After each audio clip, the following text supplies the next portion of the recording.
Hello, this is Lee, back once again for another review. This time I'm reviewing the Shimmer Weekend Experience of Volume 76 through 79, October 10th and 11th, 2015, in the Berwyn Eagles Club of Chicagoland area, Illinois. Now, these digital versatile discs for these shows will, knowing the past release schedule, will not be released for 6 months to a year from now. So you're hearing it from me, from a fan in the audience at these tapings. So when the digital versatile discs come out, I plan to review those if I'm able. But the results of the shows have been posted online. Many photos have been taken. I took many photos myself with my low budget camera. Certainly other people have gotten out there first, but it wasn't my intention to be the first reporter from the scene. Certainly I was just there to enjoy the product, and I'm just going to share my thoughts. Now, of course, I see the show results have been posted by others online. These dirt sheet reporters and Wikipedia and so forth are being updated. The actual Shimmer website, I've noticed, at least at the time that I'm recording this, has not been updated yet. It still shows the previous things. But I just want to warn anyone. These are spoilers, okay? It's full of spoilers. I'm going to spoil all kinds of things. I'm not going to talk about everything, but I'm going to spoil a lot of things. Even if you know the results, it'll still be worth watching, I think, when the DVDs finally come out. But just to let you know that, way in advance. Because really only 250 people saw the show, so those people know it already, and the rest of the world doesn't. So if you don't want to be spoiled, don't watch this. But overall, I just want to give my impression to say that individually, each show, is okay. I would say 79 on its own will probably be a very good show as a standalone episode, if you will. But otherwise, I generally recommend that you take those 4 episodes together, or at least 2 and 2 as 2 evenings.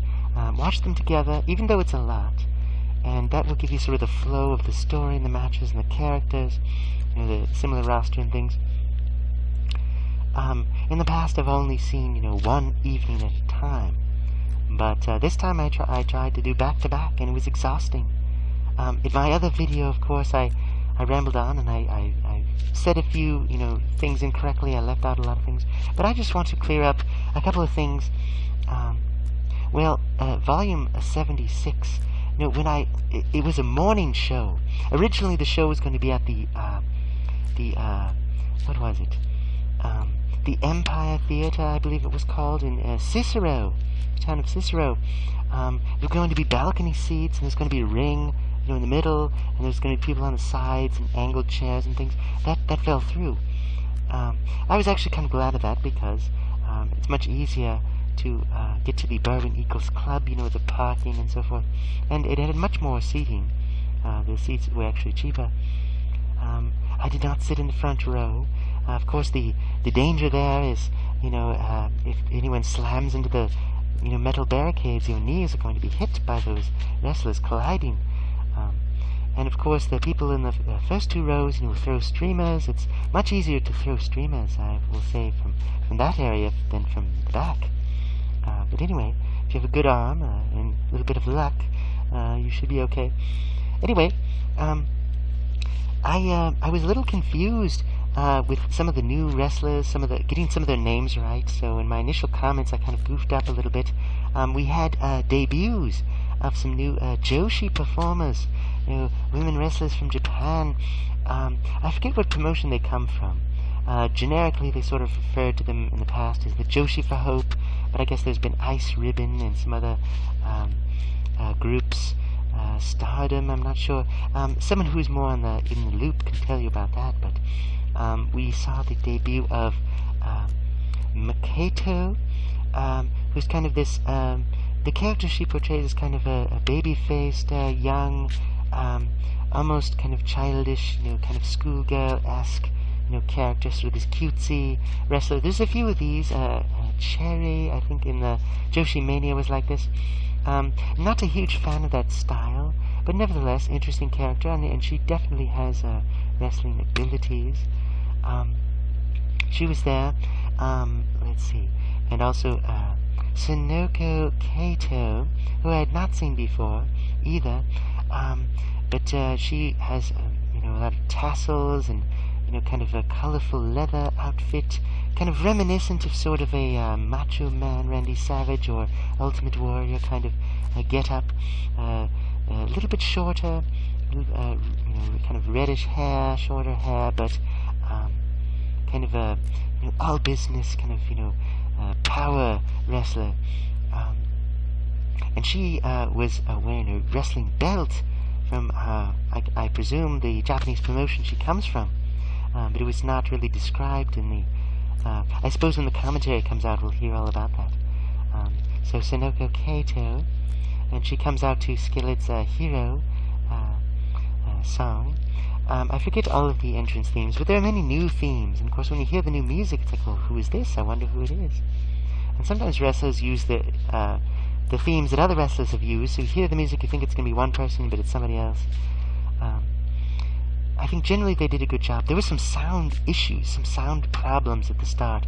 The sound was very gravelly, very crackly, and there were parts where the fans were kind of quiet, kind of dead, but I think things cleared up towards the end, especially in the second, and the Sunday shows were much better. Another, of course, Yumi Oka had returned, and now she is turned into a heel and nasty, kind of person. And many of these Joshi wrestlers, their style is very aggressive anyway, and they often, break the rules here and there. They kind of act arrogant, and it doesn't matter. They still demand the fans cheer for them, and the fans often do. Of course, there are certain, snarky fans who will cheer the villains and boo the heroes, just to be different, I suppose, just to be funny. Of course, changes happen. Sometimes you get heroes who are not very heroic, and vice versa. But it takes a lot for a Japanese wrestler in Shimmer to really become hated by the fans. And Yumi Oka really had to do a lot to get herself into that position. I'll talk more about that later. Many of my favorite wrestlers were not there. I heard there were maybe some immigration issues that prevented Hamada from coming. I'm not quite sure if Mercedes Martinez is in that retirement phase, but apparently she couldn't come. Let's see. There were some surprises, which I'll get to a little bit later. Oh, what the heck, I'll tell you right now. At the end of the evening, we had some surprises. We had Tomoka Nakagawa, retired, but she was back. Allison Danger, retired, she was back. And I don't think these were false retirements. These were definitely legitimately retired wrestlers. They didn't actually wrestle a match, but they were certainly there, and they played a role in the show. So it was great to see them. And I was kind of upset with myself because I had some things I wanted Tomoka to autograph, but thinking that I had missed my opportunity to see her again in the United States, I left those materials at home. But I definitely got to thank her for her work, and she was very gracious. So many of the wrestlers, very approachable persons. There are a few heel wrestlers who will continue to play their character, even when you meet them, and they'll kind of act a little rude and nasty. But there's kind of like it's with a wink and a nod. They're just joking around, but they're still playing that character. So it's kind of funny. But generally, so people will really go out of their way to be welcoming, because after all, you're the one who's helping them do what they love and then get paid to do it. So why wouldn't you be nice and inviting? So anyway, so we saw that. We also saw Daisy Hayes from those early Ring of Honor, Women of Honor matches, and played such a big role in the formation of Shimmer. And I thought her appearance looked much improved. I hadn't seen her for a number of years, and I don't think any Shimmer fans necessarily had seen her because she had not been wrestling. She'd been training with ROH and Shimmer, but I thought she looked very good, and she actually wrestled. And let's see, Lacey, who had sort of been hints here and there. She kind of made a cameo several volumes back. But of course, she was one of these big wrestlers early on in the years of Shimmer. So Lacey made an appearance and she wrestled. Not very much, but that was kind of her gimmick towards the end of her Shimmer run and her wrestling career, was that she was such a coward that she would find every excuse in the world not to actually wrestle, and then still try to jump her opponents and trick them and backstab them and so forth. Kind of a lovable heel because he was such a coward, and yet pretending to be the best and very arrogant and so forth. So it was great to see her. Lexi Fife, and Lexi Fife had made an appearance earlier, a few volumes back, for another kind of, I think it was the 4950 series where she appeared. Lexi Fife probably wrestled the most out of that returning group. Of course, she has done her own side projects, Slammin' Ladies, which is not to my liking. They kind of do these empty arena matches.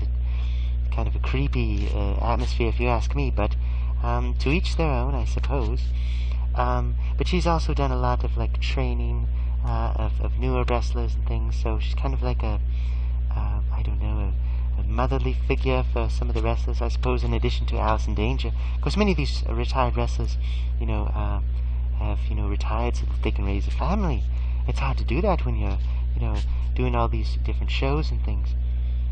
And some of them have wrestling families. Wrestlers get married to other wrestlers because they have that shared, like, or they met, through that. There were a couple of wrestlers in the audience. There was this large man, and I apologize to him or any of his fans. I had no idea who he was, but apparently he was kind of a local hero, so to speak. Not Mungo, but Pondo or Pando.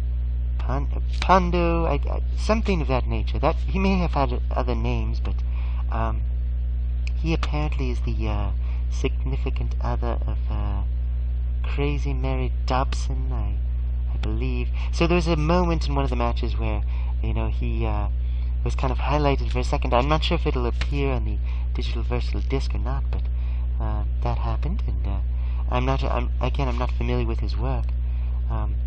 Eddie Kingston, I believe, is an ROH wrestler. I'm not sure if he was involved in Chikara as well, but kind of a gruff individual. Apparently he is in a relationship with Mia Yim, so his name was mentioned a couple of times, and he actually appeared in a video segment as kind of a cameo. There may have been other wrestlers too. I think there were a few other people, independent male wrestlers in the audience. There were no dark matches this time at all. On Sunday there were, well, I'll get to that, but on Sunday there was one sparkle match. There was also a match that was recorded out of order, and it was announced beforehand that this was going to be, for a previous volume. But I'll get to that. So there's so many details to talk about here. We had a couple of referees, P.J. Drummond, kind of the good guy referee, of course, a long-time referee for Shimmer. I did not see Brian Gorey. I don't remember seeing Bryce Remsburg, although I mentioned his name automatically because he's sort of the head referee in my previous video. P.J. Drummond, Andy Long, and Andy Long, really, he always gets booed by the fans, but they really gave it to him as a referee towards the end of the evening on Sunday. He really was booed a lot, and for his bad calls during some matches. And there was some strange refereeing going on. Of course, wrestling is infamous for having referees that never see the cheating that goes on. They always make the bad call. They don't notice when something happens and the good guys get screwed over. But nevertheless, they do what they can. They're part of the show, and so they should be applauded for what they do. And of course, they're so sensitive. Someone accidentally punches the referee. The referee's out for forever. They're apparently made of paper sometimes. It's kind of ridiculous, especially in a women's promotion where you might have these tiny women and this large man who's a referee, and he gets one punch and he's down for the count. But I suppose the logic is that they're not trained, and they're just guys that kind of walked in off the street, and they're going to try to do a match. They're not ready to take a kick to the head or to be thrown down, whatever. So some of the bully wrestlers, push them around. But anyway, Andy Long, of course. And then there was a newer referee, and the fans kind of mocked him and said, Who are you? But we saw him in maybe a third to two-thirds of the matches over the course of 4 volumes, so of course they know him. Percy Davis is his name. And he was very animated. I'm not sure how long he's been refereeing, but he really got into it and looked like he was having a good time. And of course did his best, even though of course he would miss much of the cheating that would happen. The announcer, Joey Eastman, seems to be either on hiatus or retired. Do miss his wit and his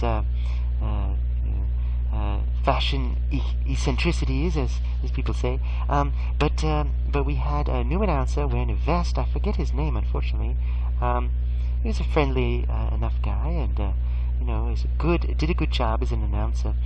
In the commentary area, again, there was live commentary. Quite amazing. There was a little table.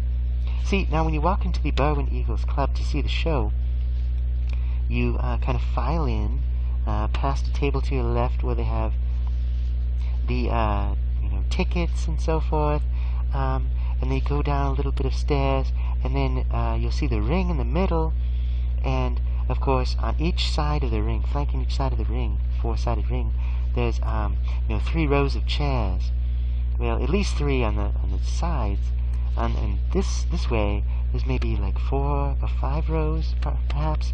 But on the opposite side of the ring are the hard cameras, these tripod, video cameras set up, and then there's a couple of microphone stands and a little table, and then there's these announcers. And you could see Dave Prazak, of course, the owner and creator of the promotion, and Allison Danger, co-founded with him, this veteran wrestler. So the 2 of them were on commentary, and then Portia Perez would also go in to take Allison Danger's place. But I also saw at least 2 or 3 other persons that I didn't recognize also doing commentary. So I'm not sure who these persons were, but I guess in 6 months to a year we'll find out. They may be known to other fans. I'm not sure if Amber Gerdner, the backstage interviewer, got on commentary or not. She may have. She has in the past. It's possible another wrestler may have gotten on there too to speak. It would be interesting to hear if some of those, returning veterans had done any additional commentary. It would be kind of neat to hear from them. But anyway, so that was going on, and there's kind of like a little kitchen area behind them, and sometimes you'll see wrestlers just kind of hanging out, just kind of, in their street clothes, just kind of watching the matches. I hear there's a television backstage with a live video feed from those hard cameras where the wrestlers can kind of watch, see what's going on in the ring, before they go out. And of course there's a little food area to the left of all of this stuff I'm describing, where you can buy beer or pizza. There was a lot of pizza consumed. It seemed like the fans were eating pizza all night long. And then, of course, the after party on Sunday was at a restaurant called Paisans, and this is not an advertisement for them, but they had pizza there too. So I was not surprised to see not many fans were eating pizza, because they've been eating slices of pizza all night. A lot of people just came and to have a drink or 2, or maybe a burger, some wings or something. I think people have said they were a little pricey there, but the food was fine. I was actually disappointed by the after party, if you will. It wasn't much of a party. When we got out of there on Sunday night, the fans were, they ordered the food, had to wait a long time. Apparently there was some kind of scheduling snafu. I heard through the grapevine, if you will, that the restaurant didn't know that the Shimmer fans were coming, so there's no specific section, reserved for us, and that they still charged, a gratuity, as if, everyone was together. And very few wrestlers showed up. I was there maybe 2 hours, and only 2 tables of wrestlers showed up. There was, the Joshi wrestlers, so like 4 or 5 wrestlers, and then maybe an hour later, maybe 6 wrestlers kind of arrived together and sat down. So I eventually just got tired of waiting. I thought, well, I can't wait all night. But this was actually okay because, while I'm sure the wrestlers themselves were probably, having their own, festivities at the Motel 6 where they stayed, because this was, the other big deal was the retirement of Portia Perez. What is going on? Apparently she was retiring. At first I thought, well, maybe it's a storyline, but apparently it's real. She's really retiring. The shows ended on kind of an ambiguous note, though. Allison Danger said some kind of cryptic words. We weren't quite sure what it meant. Was that just leaving it open for Portia Perez to return at some point?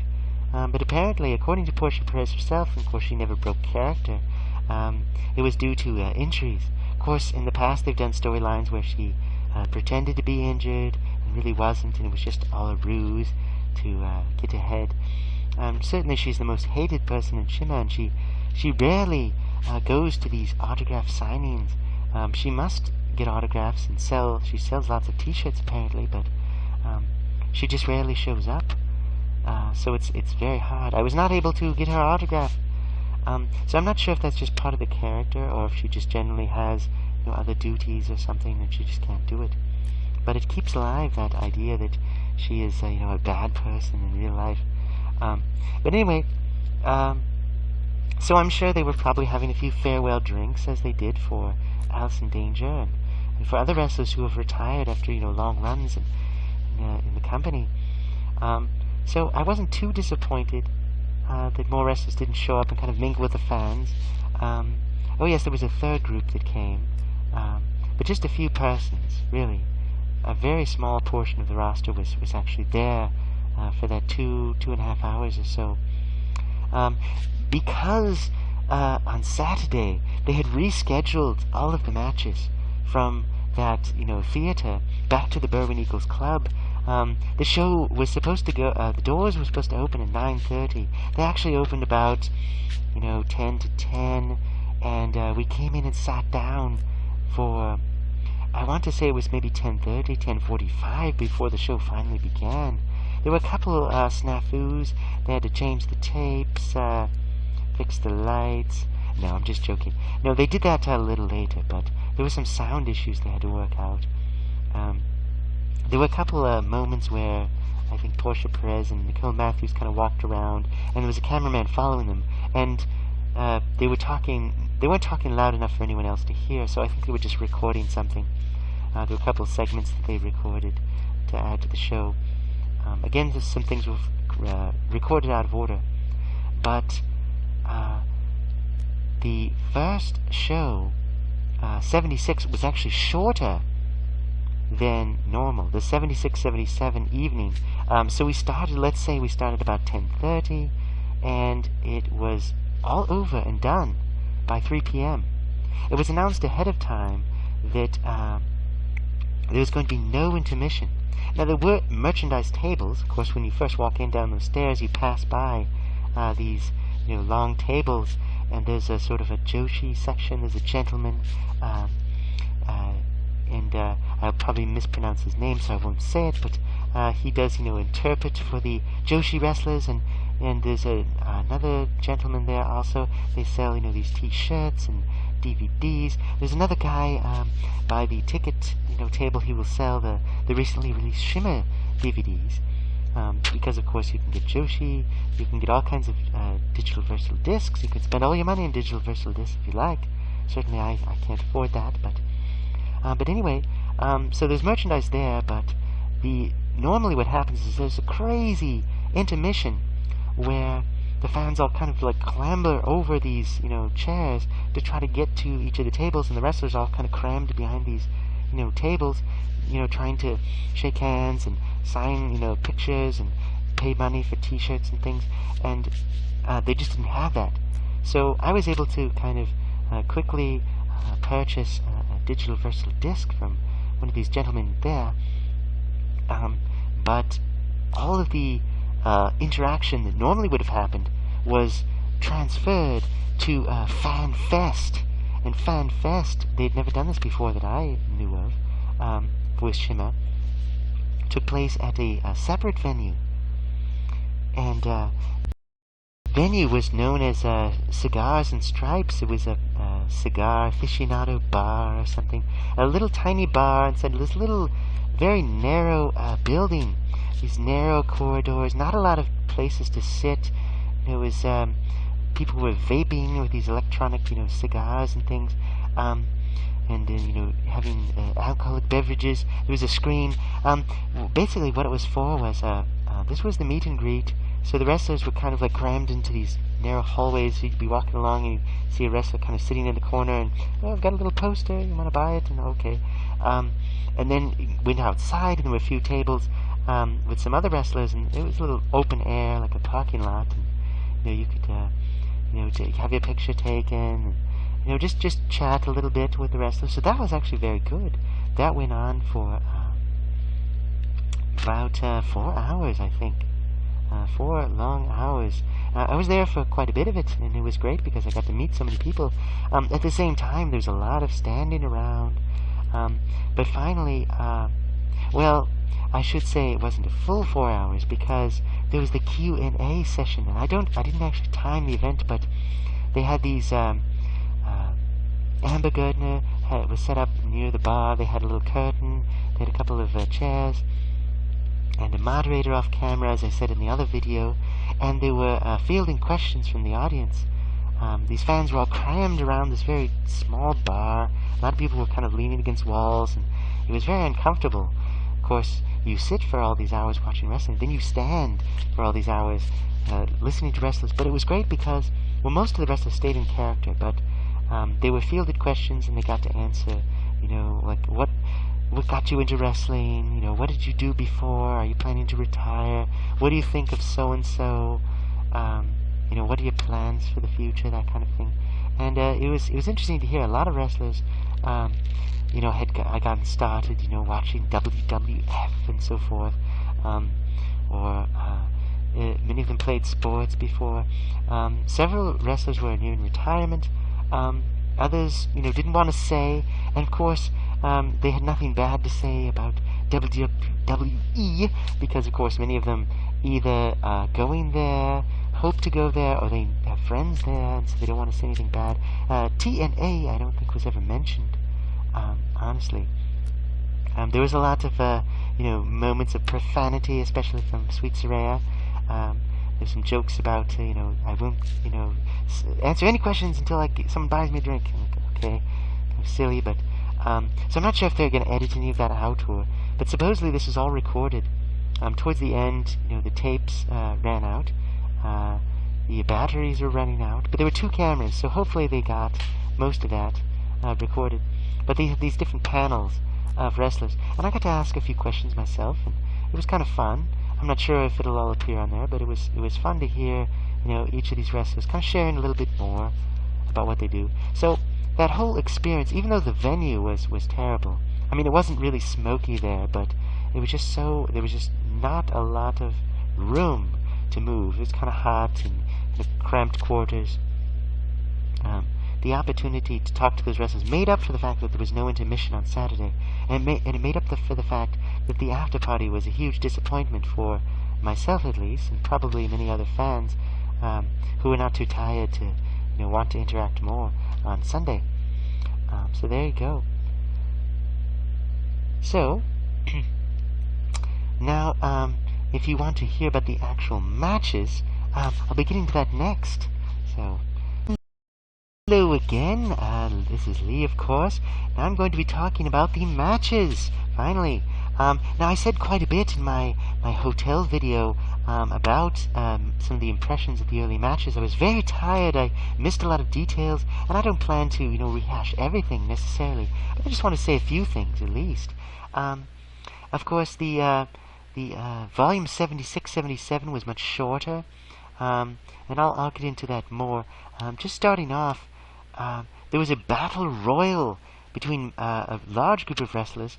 I'm just going to refer to some of my materials here. I took many photos, and I might find a way to display those later on. But for now, just going to refer to the basically going to my memory, essentially, which is not perfect because, there's so much going on. It kind of starts to run together after a while. But basically what you have is Madison Eagles right away. She was in there. And I was sure she was going to be the winner of this Battle Royal to start off 76. And I thought, well, this is, kind of the anniversary. The 10th anniversary is approaching in November. Of course, it's October, but of course they're going to do something big like this. And it was sort of like your Battle Royals normally are. People get thrown off the top rope, over the top, and then they're eliminated. And every so often a new wrestler will come out, and the last couple of wrestlers left, try to, throw the other person off the edge. It isn't, a pinfall at the end. Most of the matches were, one pinfall, one person who gets pinned, one fall to a finish. But the Battle Royal, is this elimination. To spoil, there's spoilers, of course, everywhere. Out of the wrestlers that were there, let's see, Madison Eagles, some of the, let's see, Yumi Oka was there. I'm going to forget all kinds of wrestlers who were there. Let's see, Nicole Matthews. I think Portia Perez actually interfered. Cheerleader Melissa. There was basically, getting down to it, the final wrestler looked like was going to be Cheerleader Melissa. But actually, and she got help from the Canadian Ninjas to do this. So they cheated. They, ran in and helped, other people get out. But earlier, I noticed that PJ Drummond, the referee, Candice LeRae rolled under the ropes at one point.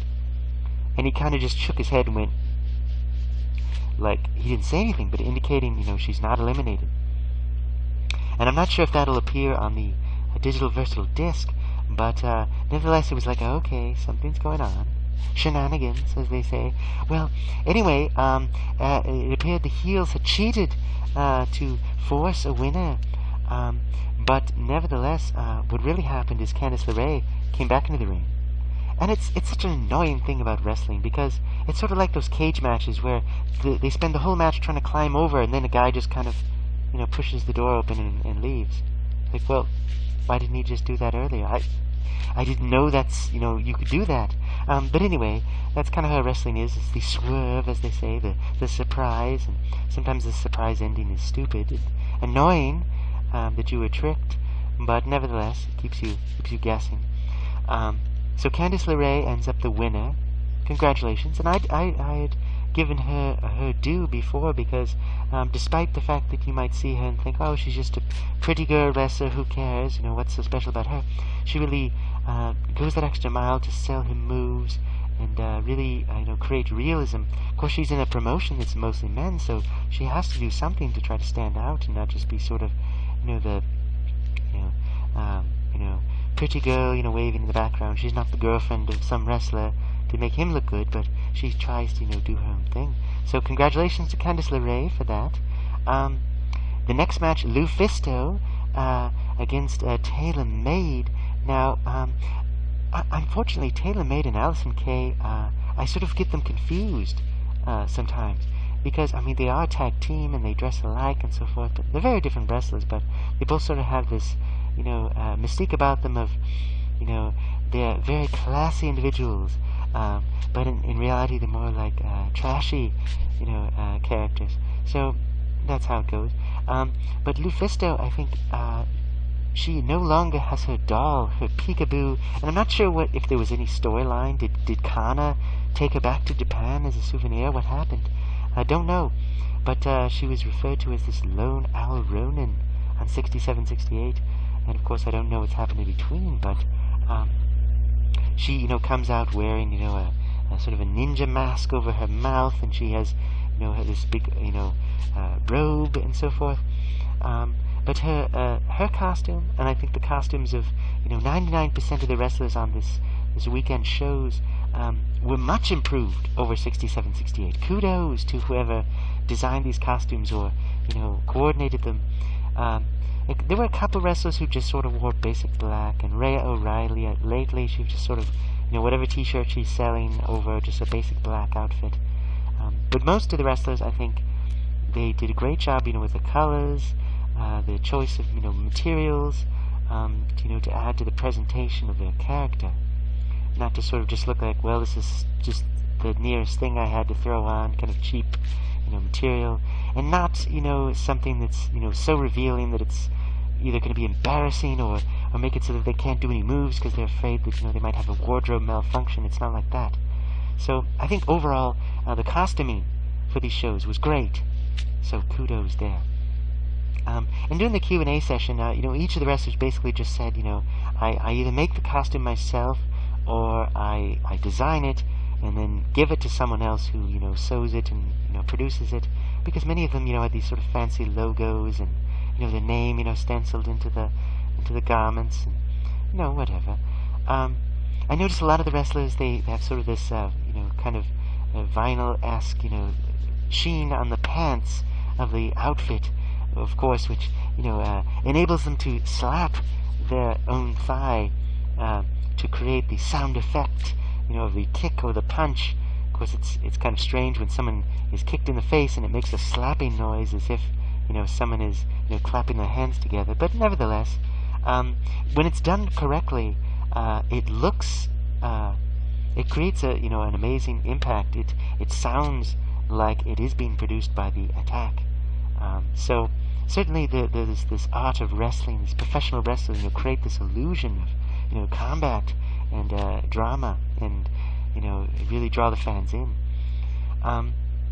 Anyway, moving on. But of course, what I wanted to say is Lufisto, I think her match quality, her costume, much improved from 67, 68. I've always liked Lufisto. I'm not sure about, her hair with the, sort of blonde, platinum blonde, but then, at the bottom there's kind of like a purple fringe. There are a couple other wrestlers who had similar. It seems as if on these shows, it won't just be one wrestler with one sort of hair color style, but several wrestlers who all have something similar. So I'm not sure if they all went, to the beauty shop together and said, oh, let's all get the same one, or what. Of course, many of these wrestlers, they will go out and wrestle for other promotions, and so they maybe won't run into one another.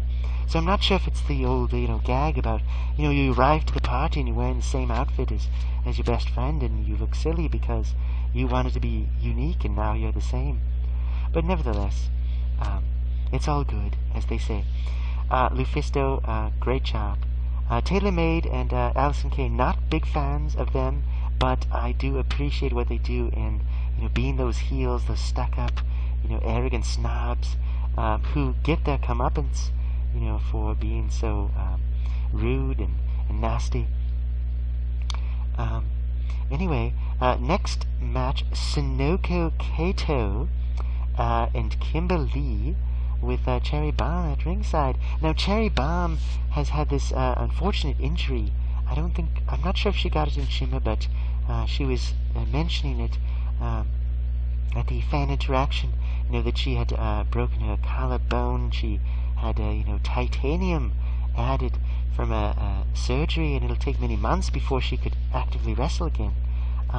But her arm was in a sling. It wasn't the arm that was hurt, it was the collarbone, attached.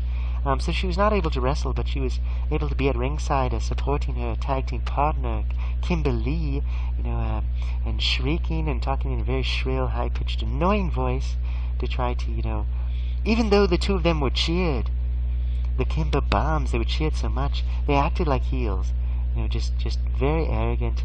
Reminded me a bit of the Canadian Ninjas, thinking that they're so great, or Lacey and Rain, thinking they're so great that, no one can criticize them.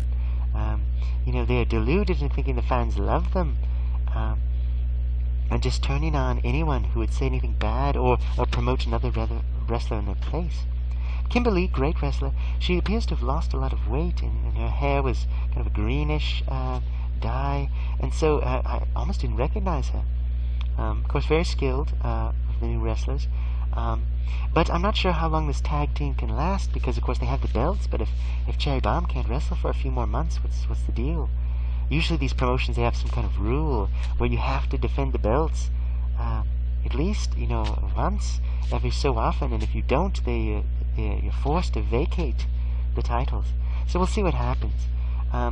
It's possible they might, draw out the injury a little bit. Maybe Cherry Bomb will be fully recovered, but she'll still wear the sling and make it appear that she's, still injured, and then maybe someone will, jump her or something and take away the belts, and that'll be it. Or who knows?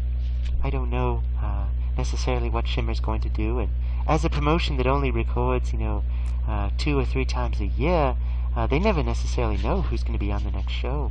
They just kind of have to fly by the seat of their pants, as it were. Something else, I noticed the flyer, the little cards that were mailed out for the show. They showed a very small number of wrestlers. See, I don't have one near me at the moment, but they normally have, let's see, Tessa Blanchard was mentioned, the Canadian Ninjas, but one was taken off and one was added. So there's actually a version on the website. Actually, I could just bring it up right now as I'm talking. One on the website has Tessa Blanchard is removed and cheerleader Melissa was added. So before that, I wasn't even sure if she's going to be on the show, honestly. But let's see. If I can find the picture, I can tell you what I'm talking about. Nope, it doesn't appear to be there anymore. It's been moved. But anyway, no matter. Oh wait.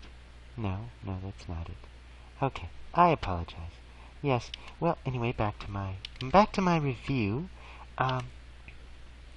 So, Sonoko Kato, kind of a shorter hair, kind of reddish hair. She was wearing a championship belt from a Japanese promotion she came from.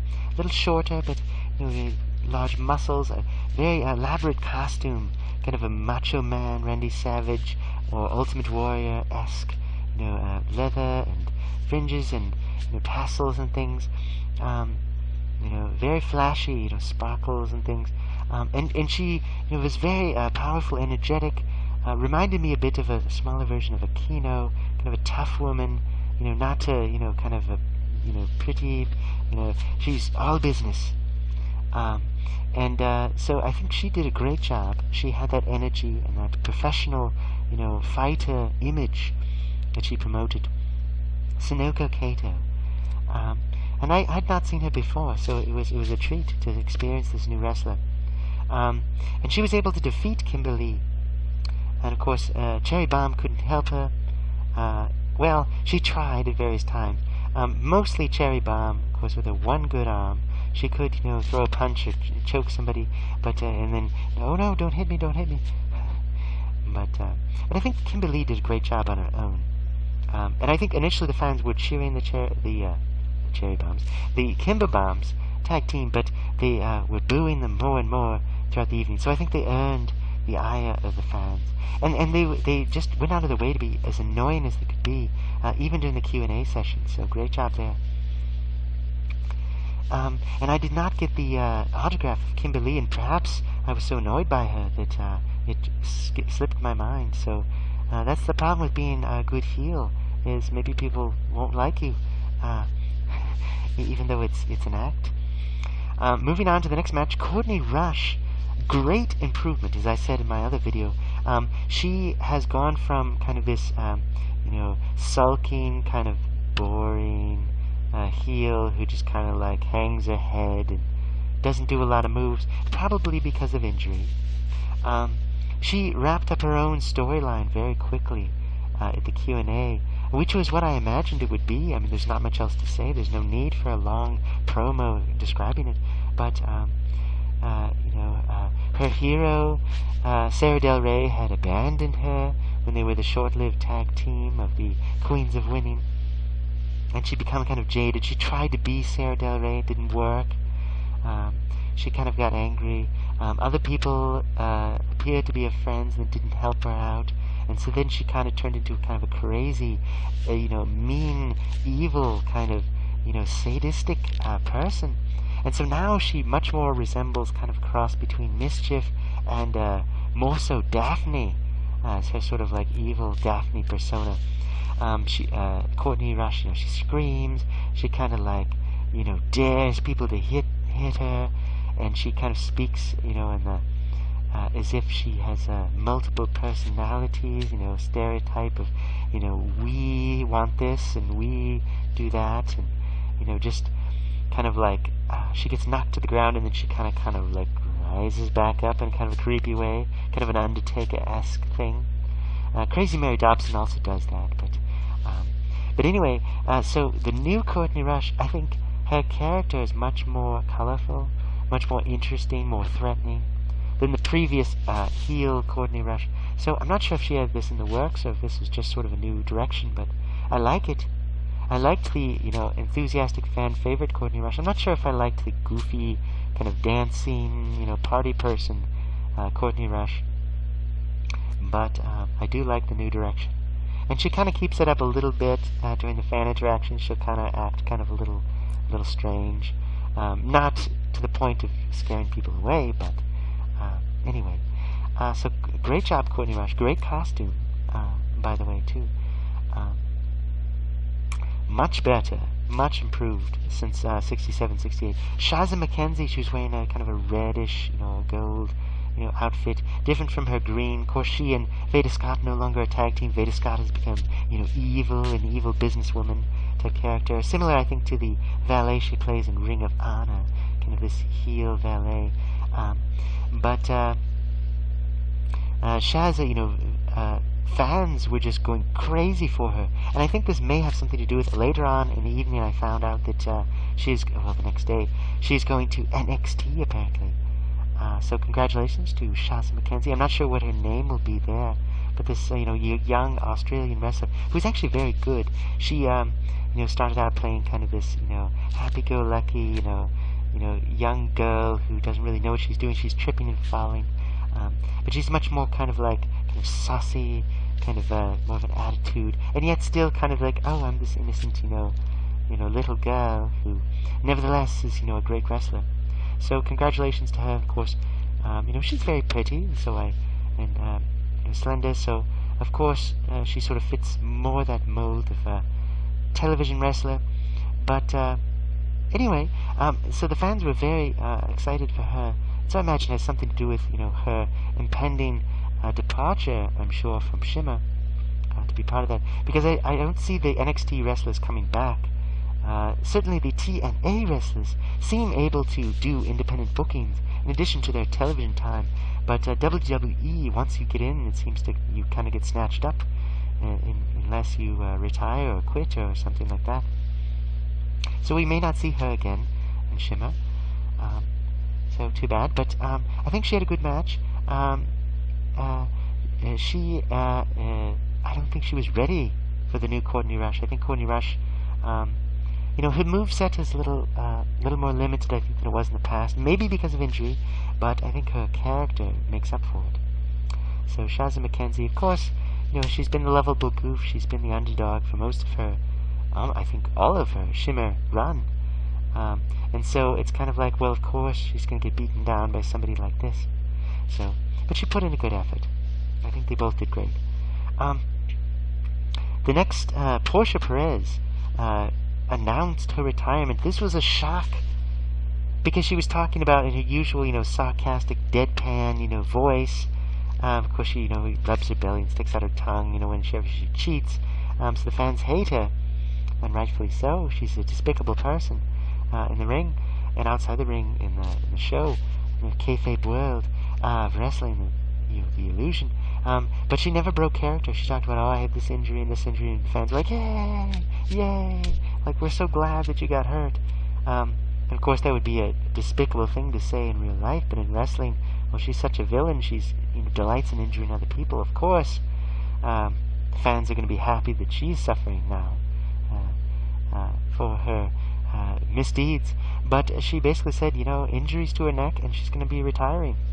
That's it. It was a bit of a shock. It was like, really? And the crowd kind of quieted down. It was kind of dead, and it was awkward, because all of a sudden it's like, wait a second, are we still in wrestling land, in fantasy land, or is this real? Because when Allison Danger talked about her injuries, it was real, and she was really quitting. She was really done as an active wrestler because she couldn't wrestle again. And other wrestlers, they just kind of disappear sometimes. One day they're there, the next day they're not, and you read about, well, they got pregnant and they're having a family, or, the doctor said no more. Your life is at risk if you wrestle again. It's too dangerous. But Portia Perez, she's going to have a retirement match. The whole big thing was that Allison Danger, has had this long-time grudge against her, rightfully so. But was going to pick the match, and of course the idea was that Portia is going to just get beaten up, as pay back for all the terrible things that she's done to all these other good wrestlers throughout the years. And of course, Portia Perez, trying to get sympathy. And I think, I had mixed feelings about this because, again, it's that question of, what's real and what's not. I think this was handled much better than the Sweet Saraya cheerleader Melissa feud, but very ambiguous. And I think maybe they're doing that on purpose because if she is really retiring, it may be a kind of ambiguous situation. They're waiting to see, not quite sure what's really going to happen. And so just leaving it open in case things change. I can understand that. But yes, the final match for Portia Perez, supposedly final match, Volume 79, and I'll get to that eventually. So next, moving on from that, with renewed energy, because the fans were just getting so tired, and there were some fans that really went out of their way to cheer, but it was mostly dead. It was sad. And unfortunately, well, I could say so much more about this phenomenon, but the fans that are watching at home, they don't know what's going on. And of course, there's going to be commentary that you can turn on or off. But sometimes the fans were quiet, and I just didn't know why. Like, what's going on here? And say, some of the fans I was sitting nearby, I was a bit annoyed with them, and I didn't confront them on this because I thought, well, they paid just as I did, I presume. So, what? They're not really causing a problem. It's just that some of these, they were just like yawning, really loudly. I mean, it's not necessary to go. Like, why are you doing that? Are you trying to draw attention to yourself? What's the point of a fan doing that? And other fans, they were making jokes, talking to one another, texting on their phones, talking about other things completely unrelated to the matches. And you could have this great match going on. Lots of amazing, high-impact moves, and there were people cheering. There were people getting excited. But these fans would just be sitting there going, oh, this match, not as good as the one that I saw. Oh, not a good wrestler. Oh, they're just not any good. What's the point of that? I want to just say to this person, why did you come? Why are you boring yourself? Why are you subjecting yourself to all this? It's not like if you're sitting at home and you're watching Raw, let's say, WWF Raw, WWE, and it's 3 hours long and you're sitting there, it's so boring. Why am I watching? Change the channel. If it's your job to review these programs, get a different job. I don't know. What is it? I've often wondered at these independent shows, does the promotion have people that they pay just to sit in a chair so that they can create the illusion that there's, a full house of fans? If that's the case, they need to pay these people more, train them better, because why would you sit there and just look bored, a bored expression on your face, bored words coming from your mouth, oh, this is boring, this is not a good match, these wrestlers are terrible, I'm so bored, let me just look at my phone, let me just tell you some jokes, let's talk about TV show, let's talk about some other sport, blah blah blah, I'm just going to talk the whole time, blah blah blah. Those fans annoy me. Why did they come? Why don't they leave? If they paid $30, but they're just going to waste it, they could just go out and, go have a drink at the bar, do something different. You're just annoying me by your silly commentary. I don't talk throughout the whole match. Now, there were certain fans that they would try to make, loud jokes so that the wrestlers could hear. That's okay. Sometimes it's annoying. Sometimes those jokes fall flat. I like it when they'll sort of make fun of one of the wrestlers, and the wrestlers will snap back with a, kind of, make fun of them, and everyone will laugh. That's part of the experience, but these other fans, I'm not sure why they're there. Why are they wasting their time? So I would just question those fans, if you're so jaded, if you're so bored, if you've seen so much better wrestling elsewhere, why don't you go where that is? Enjoy that. Let me enjoy what I enjoy. I'm not saying you have to like everything in Shimmer. They don't always do it right. They make mistakes. But it's just silly to sit there for 7 hours and, spend about 75% of the time just remarking about how bored you are and how dumb the show is. If you're too cool for school, take a recess. So anyway, that rant aside, I felt there were some very good matches. But nevertheless, people were just bad-mouthing right there, and it was silly. So, anyway, maybe they were friends of the wrestlers, and they were just obligated to be there. But I just think it's silly to waste your time like that. But anyway, moving on to the actual show. Most of the fans, of course, great people to talk to. It's just some fans are just question why. Mia Yim against Kelly Ann English. Now, as the name suggests, Kelly Ann is from the UK. Now, I had her confused with another wrestler, but Kelly Ann, she kind of wore this kind of reddish pattern, leopardish pattern outfit. She had reddish hair, and she just great expressions on her face. She reminded me very much. Most of the British wrestlers or English wrestlers that we've seen, I think, are connected with the Bellatrix promotion and Sweet Saraya, and so they kind of have this sort of vibe about them of, kind of like, brawny, rude, women who, you'd see like, hanging out at a bar and picking a fight with someone for no reason. They're just kind of like, bullies and, kind of rough around the edges individuals. I kind of like that, that character that they've added in the style, a lot of, punches and just, rough, holds and things. Not very technical or sophisticated, just, meanness. So these bullies, make great opponents. And of course, Mia Yim, much more of the, the high kicks and the, jumping spots and things, even though she is of African American or Korean, American heritage, sometimes she's sort of lumped in with the Joshi wrestlers. It's kind of funny. Of course, her outfit, is inspired by, Lucha Libre and Joshi, but she is very much an American wrestler. But her style borrows much from sort of that luchador and Joshi. So anyway, she a nice contrast to the style of Kelly Ann, more punches and brawling, grapples and things like that. More of a traditional, old school wrestler. So the two of them, I think had a great match. And I think Kelly Ann, very early on, so many of these foreign wrestlers, they have such a great ability to, you've never seen them before, but they create that connection with the fans. They really get at the fans and, stick it to their opponent and become hated in a short amount of time. And I think they do a great job of getting over. Getting over, they say, it means that, if you're a bad guy, the fans hate you and boo you. And if you get over as a face, they love you and cheer you. So I think they did a great job. So Kelly Ann English, great debut. And against Mia Yim, I think she had a great, partner there in the match, or opponent, I should say, in terms of that contrast. We wanted to see Kelly Ann get defeated. And we knew Mia Yim was capable, and she's, improved so much over the years. She's such a great talent. She's become such a great wrestler. And in TNA as Jade, she doesn't get to do much. I think I watched a match where she threw, like, a couple of drop kicks, but that was it.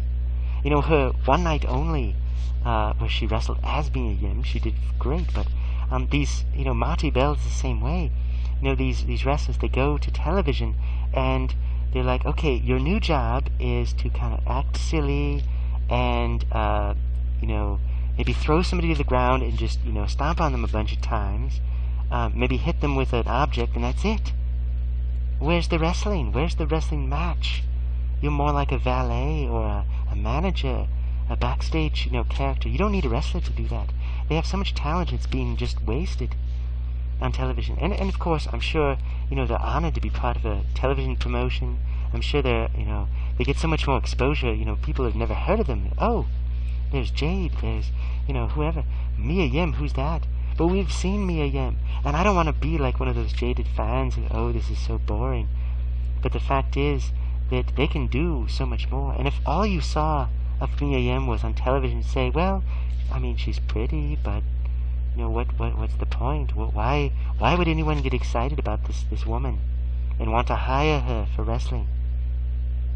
Unless you saw one of her matches on, let's say, the TNA One Night Only Knockouts Knockdown, or just an episode of Shimmer.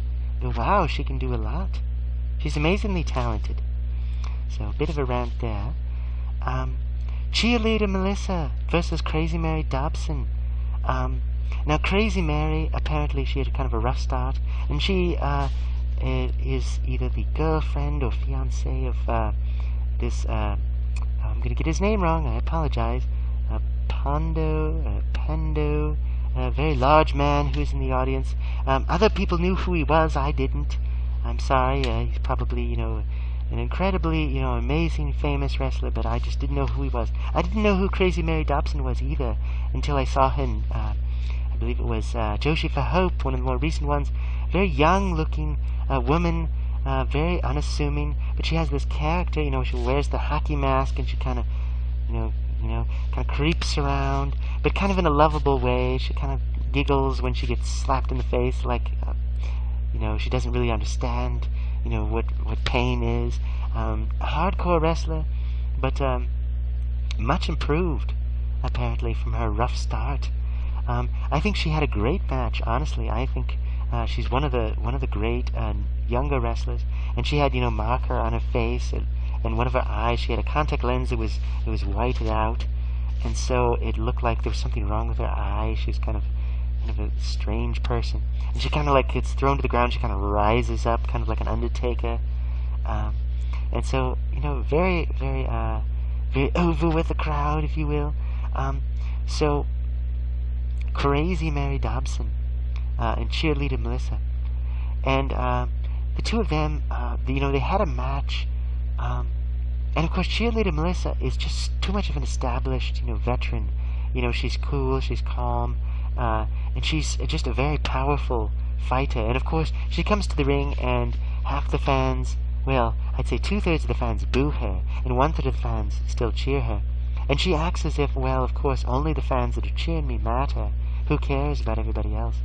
And she tries to come off as smug and threatening. I think Cheerleader Melissa, if you listen to her on the Q&A, and I hope that video comes out, she is a great storyteller. She's a great talker. But for some reason, when she does promos, it's very stilted, very, just, it doesn't come off as natural. It doesn't, it's terrible. I don't know what it is. Why she can't do a good promo, and yet she is such a natural at public speaking. So I don't understand that. But she's a great wrestler, and her moveset is very much towards a heel anyway. So, Crazy Mary, great rising star, but no match for someone of Cheerleader Melissa's, power and standing. Oh, I missed a match previously to that, and the order may shift in the actual DVDs, but Mikoto against Yumi Oka. Now, Yumi Oka, big fan of hers, and of course she's one of these, vicious Joshi wrestlers, great, powerful, similar to Hiroyo Matsumoto in terms of, she will fight as hard as possible and occasionally cheat a little bit, but she will respect her opponent. Well, this time, I think Yumi Oka made a major move, as I said earlier, to become a heel, just cheating outright, just being mean and vicious, and just trying as hard as she could.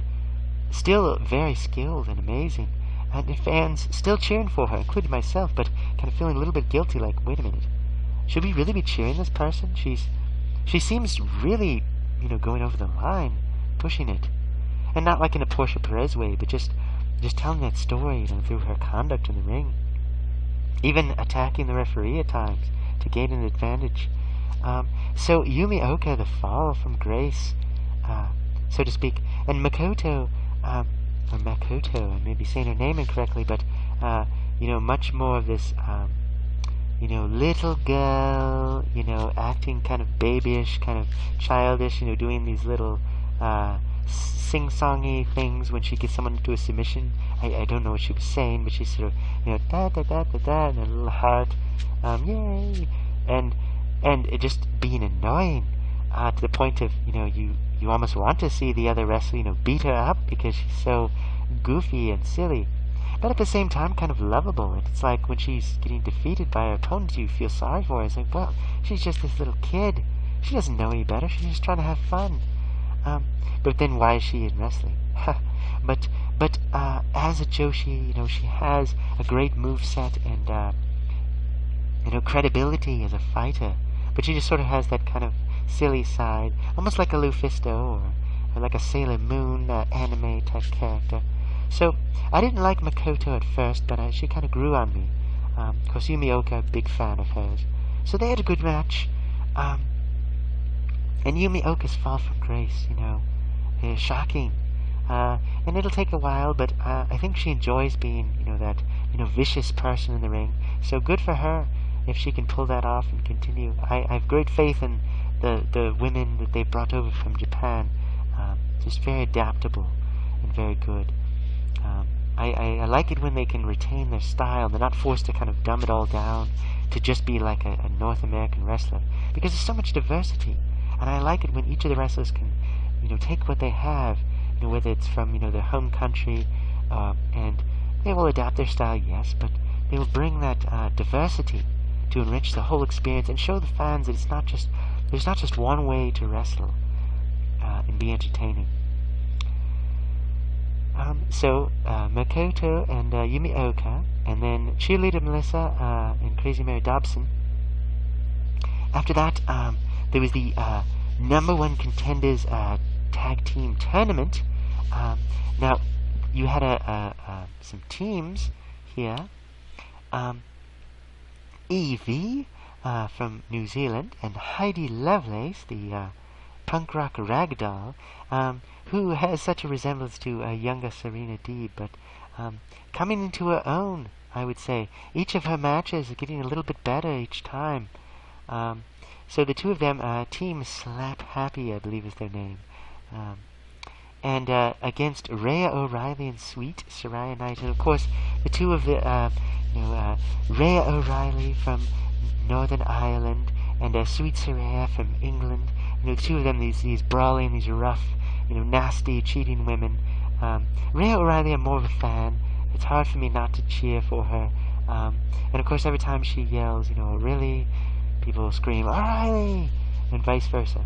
Sweet Saraya, just mean, always a scowl on her face. Occasionally she'll kind of smile when she's like tormenting someone, but just a bully through and through. So anyway, we want to see the kind of happy-go-lucky, smaller team defeat these, bullies. And actually, the spoiler, if you will, is that they were defeated. The bullies were defeated. So I'm sure the fans enjoyed that. Except for the snarky fans who were always cheering for the bad guys. Actually, sometimes these guys, I think they cheered when there was just some violence. So maybe they were only there for the violence and not for... and since the bad guys tend to beat on their opponents, they cheered that. Whatever. Anyway, next match, Nicole Savoy, who of course I missed her match in 67 live. Reviewed it later on the digital virtual disc. She just had a great match in 71 against Evie, new rising star. I forget now if she's from Puerto Rico, but mouthy with the fans, trash talking, high flying abilities. I think she's really coming into her own. Very new, but really putting 110%. So kudos to her. So Nicole Savoy against Hiroyo Matsumoto, a surprising match because normally you would think, well, Hiroyo will easily destroy her because she is Lady Destroyer. She has such fans, and always. But Nicole Savoy made fun of her the whole time because, of course, Hiroyo doesn't speak a lot of English. not very well anyway, or at least as her wrestling persona. And she'll sort of say little English phrases here and there, and she'll go, okay, and then Nicole will be like, okay. So it's just kind of funny. But Hiroyo, always a treat to see. She's larger than a lot of the other Japanese women, not in a bulky way like an Aja Kong, but just a solidly built woman. Incorporates comedy and brutality into her matches. And there's some move she has where she puts someone on her shoulders and she says some really quick phrase. I don't know what it means, I wish I knew, but she has to say it every single time, like it's Street Fighter, and you have to say the name of the move as you're doing it. And then she'll kind of like land on the fallen opponent with her knees. It's supposed to be like the weight of both people is crushing them. It's kind of funny. But anyway, she was defeated by Nicole Savoy. But the thing was, Nicole had been building to this, and I think it was credible that she could get a victory over someone like Hiroyo. And it's the Joshi test. If a non-Joshi wrestles a Joshi, if you win, you're amazing. If you lose, at least if you went the distance, it shows that you are of quality. These Japanese wrestlers, they come in, they do whatever they want, but they put over the new talent. And so I think it's a real feather in the cap of Nicole Savoy that she can have this great match for the fans to see. So, well worth watching. Because, of course, Hiroyo much more the power type. Nicole Savoy much more of the high flyer. So good contrast together. And, of course, the comedy of Hiroyo with the snarkiness of Nicole Savoy worked well together. Because Nicole Savoy is not a large woman, so she doesn't really come across as a bully, more of just someone who's full of herself, and yet can back it up a lot of the time. Next match, Kelly Skater against Kaylee Ray. Now, the way that these two wrestlers, have conditioned themselves, their bodies are similar build, the hairstyles are even similar. Kelly Skater, of course, has, her popularity peaked when she was with Tomoka Nakagawa, and they had the Global Green Gangsters, which has unfortunately been disbanded because Tomoka has retired and gone back to Japan, so we thought. But Kelly Skater, still one of my favorites from the newer, wrestlers, of course out of Australia. Kaylee Ray from Glasgow, Scotland, and Nikki Storm unfortunately was not there, but the announcer always pronounced her hometown correctly, so no one ever got upset about that. Kaylee Ray, I've begun to like her. Her outfit, just kind of basic black as opposed to the kind of bright yellow and purple she was wearing earlier on in her matches. Of course, she stood out as the winner, spoiler, of the Chick Fight tournament on Volume 71. Her gimmick, she comes to the ring and she kind of will stand on the metal barricade with grabbing onto the hand of a fan, possibly a planted person, who will kind of hold her up as she stands in the barricade and kind of, surveys the fans. Smaller woman, but she does these like high-flying moves. And Kelly Skater, more of a brawler, but she does incorporate a few, rope maneuvers, things, tricks that maybe she picked up in Japan. And so the two of them, tall, slender wrestlers, I think they have a good complement to one another. They're very similar to one another. And I can see either one of them going on television just because they are closer to sort of that type. The tall, skinny, pretty,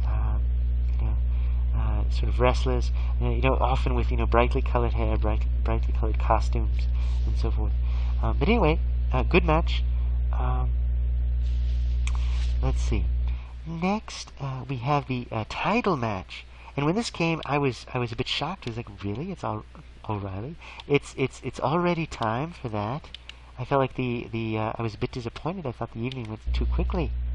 But I'll explain more about that. So the title match, Nicole Matthews against Candice LeRae, and of course Candice LeRae had earned her spot, as it were, by winning that battle royal by a fluke. So we think, well, she wasn't ready, of course. I'm going to refer to the notes because it was a bit confusing. So much was happening. But Nicole Matthews, of course, the champion at the time. Candice LeRae, was attempting to dethrone Nicole Matthews, and of course the two of them great wrestlers, younger wrestlers, but very good, each up and coming in their own way. So Nicole Matthews cheats to win. No surprise there. Very common. As a champion, Nicole did not. I mean, she's a good wrestler, but a bad champion. She's one of these champions that she cheats at every opportunity. It's as if she can't win legitimately. She has to take some advantage almost every time. And of course, we've seen her win matches clean before, as they say. And we know she's capable. It's just that as a champion, she just doesn't want to take any chances. As opposed to a Madison Eagles where she cheated her way to get there, but for the most part, she was so skilled she could just, you believe that she could do it. And she was very arrogant.